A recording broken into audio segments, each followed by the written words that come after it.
military announced earlier this week that it would ground its entire fleet of V-22 Osprey aircraft. That's while they investigate the cause of last week's crash off the coast of Japan that killed all 8 service members on board.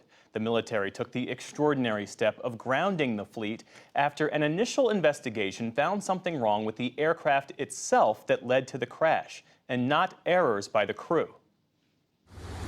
The crash last week was just the latest for the Osprey, with a near quarter-century-long checkered and deadly record. This action is being taken out of abundance of caution while the AFSOC investigation is conducted.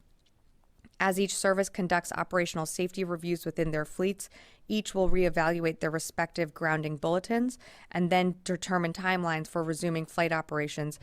No other American military aircraft does what the V-22 Osprey can: take off and land just about anywhere, lifting off like a helicopter.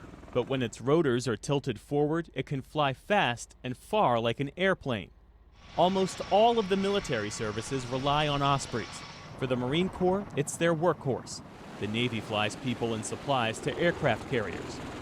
And Air Force Special Operations uses it to rescue crews shot down over enemy lines. All told, there are about 400 Ospreys in the U.S. military, and there have been 10 fatal crashes killing 57 people over the past 23 years. An investigation of 2 crashes in the year 2000 during test flights found the Marines had cut corners during the trials. This week's grounding is not the first. Ospreys were grounded in February due to ongoing issues with the tilt rotator's clutch.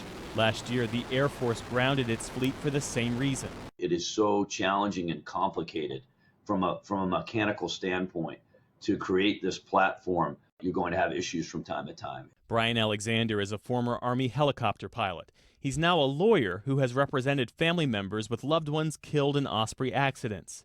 He says unlike other aircraft, the Osprey is much harder to land safely when there's a major failure.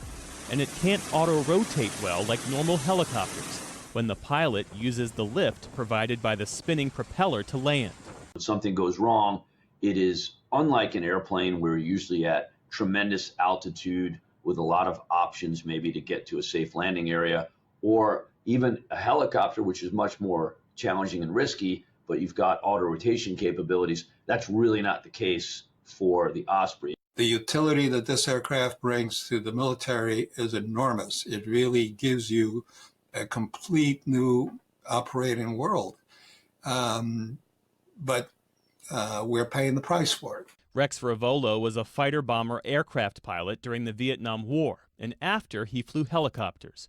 He later worked for the Pentagon and evaluated the Osprey as it was being developed. He says the most recent crash was likely due to problems with the clutch. Given the eyewitness accounts of seeing the aircraft tumbling and spinning, the only way you can explain that is if an engine was lost or was surging and the interconnecting drive shafts were severed.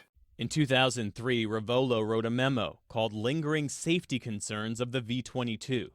And he noted that the side-by-side engines made the aircraft prone to roll at times. High vibrations from the engines would cause parts to fail, and the high downwash from the rotors would kick up dirt, making it hard to see. That was 2003. Here we are in 2023, and we basically have seen a spate of accidents all linked to these 5 or 6 items that I outlined in that memorandum. We asked the Marines to respond to what both Alexander and Ravolo told us.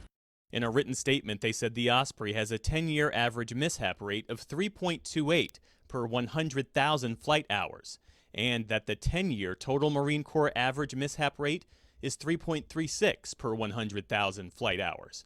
They said there's no evidence that last week's crash was caused by a clutch problem, but they theorize that clutches that have been installed for a lengthy period of time need to be replaced. In the meantime, as the military tries to get to the bottom of what caused the most recent crash and find a solution, the Ospreys will remain grounded.